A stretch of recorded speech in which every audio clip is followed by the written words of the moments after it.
حضرت عبداللہ بن عمر رضی اللہ عنہ روایت کرتے ہیں کہ رسول اللہ صلی اللہ علیہ وسلم نے فرمایا، بے شک بلال رات کے وقت آذان دیتے ہیں، پس تم کھاؤ اور پیو.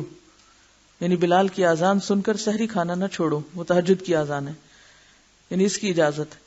حضرت عبداللہ بن مسعود رضی اللہ عنہ کی حدیث میں اس پہلی آذان کی حکمت یہ ہے کہ بلال رضی اللہ عنہ کی آذان اس لیے ہوتی تاکہ نماز تہجد ادا کرنے والا نماز فجر کی تیاری کے لیے کچھ آرام کر لے، اور جو سویا ہوا ہو وہ نماز فجر کے لیے بیدار ہو جائے. اس آذان اور نماز فجر کی آذان میں اتنا وقفہ نہیں ہوتا تھا جتنا کہ آج کل کیا جاتا ہے. حرم میں آپ نے دیکھا ہوگا کہ یہ 2 آذانیں ہوتی ہیں اور اس میں تقریباً 1 گھنٹے کا وقفہ ہوتا ہے یا کچھ کم و بیش. حضرت عائشہ فرماتی ہیں دونوں مؤذنوں کے درمیان صرف اس قدر وقفہ ہوتا کہ ایک آذان دے کر اترتا اور دوسرا آذان کے لیے چڑھ جاتا. یہ بہت کم وقفہ ہوتا تھا. اس لیے بھی پتہ چلتا ہے کہ وہ کتنے لمبے چوڑے کھانے کا اہتمام کرتے تھے. ایک شخص آذان سن کر مسجد سے نکلا. حضرت ابو ہریرہ رضی اللہ عنہ نے فرمایا کہ بے شک اس شخص نے ابو القاسم کی نافرمانی کی. یعنی آذان ہو رہی تھی اور وہ نماز پڑھنے کے بجائے مسجد سے نکل کر کسی اور کام چلا گیا.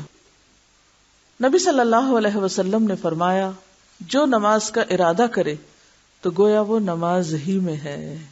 جب آپ نے سوچ لیا کہ مجھے نماز پڑھنی ہے تو جب تک آپ پڑھ نہیں چکتے وہ سارا وقت اس طرح کی نماز ہی کی کیفیت میں، یعنی اس وقت پھر انسان کو اپنی توجہ ادھر کرنی چاہیے اور دنیا کی دلچسپیاں چھوڑ دینی چاہیے، یا وہ ایک خاص کیفیت اس کے اوپر آنی چاہیے.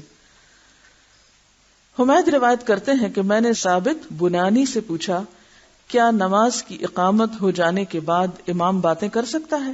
تو انہوں نے مجھے انس بن مالک کی حدیث بیان کی کہ ایک مرتبہ نماز کی اقامت ہو چکی تھی، اتنے میں ایک شخص آیا اور اقامت ہو جانے کے بعد نبی صلی اللہ علیہ وسلم سے باتیں کرتا رہا. یعنی بات کر سکتے ہیں، بات کرنا منع نہیں ہے. باتیں کرنا تو تکبیر کے ساتھ منع ہوتا ہے، اللہ اکبر جب کہہ کے آپ نماز شروع کرتے ہیں.